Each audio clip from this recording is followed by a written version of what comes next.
बोलो श्री दयाल भगवान की श्रीनगरी निवासी भगवान जी के चरणों में कोटि कोटि नमन करते हुए इस दरबार के संस्थापक हमारे पूज्य गुरुदेव, उनके चरणों का भी सादर ध्यान करते हुए पूज्य बड़े भाई जी जो अब साकार रूप से नहीं निराकार रूप से सारे कार्य यहाँ करवा रहे हैं, उनके चरणों में भी सादर नमन करते हुए इस दरबार में सेवारत सभी पूज्य संत महापुरुष और माता जी सुख शांति नगर से आए हैं,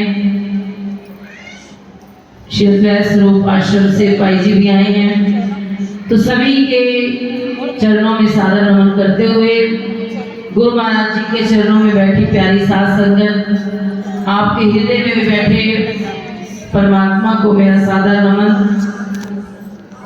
बड़ी अपार कृपा है जो आप सब यहाँ बैठे हैं। ये वो दर है जहां आने से तकदीरें बदलती हैं। यहाँ आकर तो मुरझाई कलियां भी खिलती हैं, लेकिन लेकर वही जाता है जो श्रद्धा से आता है, जो विश्वास से आता है, जिसकी अपने सद्गुरु पे आस्था होती है।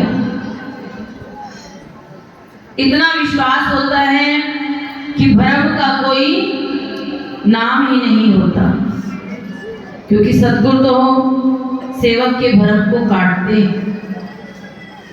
सतगुरु मेरा सूरमा करे शब्द की चोट, मारे गोला ज्ञान का मेरा ठाए भ्रम का।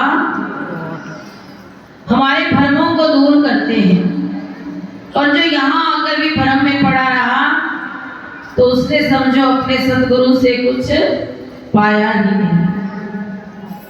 तो मेरी गुरु महाराज जी के चरणों में सदैव इस दरबार के प्रति आस्था रही है।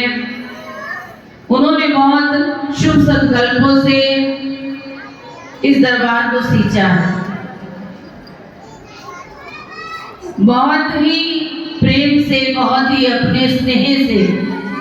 ये संगत जो होते हैं, भगत जो होते हैं, ये पौधे होते हैं गुरु के लगाए हुए, और इन पौधों को सतगुरु माली बनकर सींचते हैं। और ये भी याद रखना, हर गुरुमुख सतगुरु दी अखियां दा तारा है, जे माली नु हुंदा है, हर बूटा प्यारा है। आप यहाँ आए, कितना आपका समय कीमती है जो आपने निकाला और यहाँ पर आए, लेकिन यहाँ से अगर खाली चले गए तो क्या फायदा। यहाँ आने का लाभ तभी है जब मन, वचन और कर्म से हम यहीं। अभी भाई जी बोल रहे थे, एक और भाई जी बोल रहे थे, तो बड़ा शोर हो रहा था। मेरी प्रार्थना है आप सबसे कि सत्संग की ये मर्यादा होती है कि सत्संग में हम बैठे हों तो हमें ये सोचना चाहिए कि हम बैठे हैं और सामने हमारा प्रभु बैठे हैं, हमारे सद्गुरु बैठे हैं, और ना मेरे आसपास कोई भी नहीं है। ऐसा भाव, ऐसे विचार होंगे तभी आप सत्संग का लाभ उठा पाएंगे। अगर आप इसको देख रहे हैं, इसको देख रहे हैं, संसार की बातें तो इस प्रांगण से बाहर जाकर भी हम कर सकते हैं। ये दरबार इसलिए नहीं बना है। यहाँ हम शांत होकर तब जाएंगे, पहले हम स्वयं शांत रहें यहाँ पर आकर। अगर हम स्वयं ही शांति भंग कर रहे हैं तो हमें आंतरिक शांति कैसे मिलेगी। तो ये मर्यादा नहीं है। कहीं भी आप सत्संग में जाते हैं तो सर्वप्रथम यही ध्यान कीजिए, हम अगर शांत हैं ना, हम शांत नहीं होंगे तो हमारा साथ अलग बोलेगा। अपना भी ध्यान करिए, अपने पड़ोसी का भी ध्यान कीजिए। ये मर्यादा है सत्संग की, और इस मर्यादा से, क्योंकि गुरुदेव हमें सबसे पहले यही सिखाते हैं। जब बच्चा स्कूल में जाता है, किसी भी स्कूल में जाता है, तो सबसे पहले उसे डिसिप्लिन सिखाया जाता है। क्या सिखाया जाता है? डिसिप्लिन। कि स्कूल में आना कैसे है, स्कूल में बैठना कैसे है, स्कूल की असेंबली में कैसे खड़े होना है। इन सब के बाद ही उसका क्लास में प्रवेश होता है, और उसके बाद उसकी ही किताबें होती हैं, और उसका ही बैग होता है, उसकी पेंसिल होती है, और टीचर उसके सामने ही खोलकर रख देता है, और ज्ञान से उन किताबों के अक्षरों को उसके अंदर उतार देता है। तो आपने तो कुछ भी नहीं करना, बस इस क्लास को इसी तरह से अटेंड करना है। जो संत, जो महापुरुष यहाँ बैठे हैं, उनके एक एक वचन आपके लिए बड़े कीमती हैं। इतने ध्यान से सुनिए कि घर जाकर आप उस पर मनन करें कि फलाने भाई जी ने ये बोला था, हमने ये सुना है। अगर 10 बातें सुनी हैं तो कम से कम एक तो हमारे अंदर उतर जाए, एक तो हमारे हृदय में उतर जाए। परिवर्तन कैसे होगा? ऐसे तो हम आएंगे और जाएंगे, कुछ लाभ होने वाला नहीं है। हमारे गुरुदेव एक पंजाबी का शेर कहा करते थे, आवे दिया खोतिया, आवे हेठ खलोतिया, कच्चियां ले आवेगा ते पक्कियां ले जावेगा, इना नहीं हो मुकना ते तू नहीं हो छुटना। ये संसार है, इस संसार में तो बोझ ढोते ही रहोगे, ना ये बोझ कम होंगे, ना आपका ढोना बंद होगा।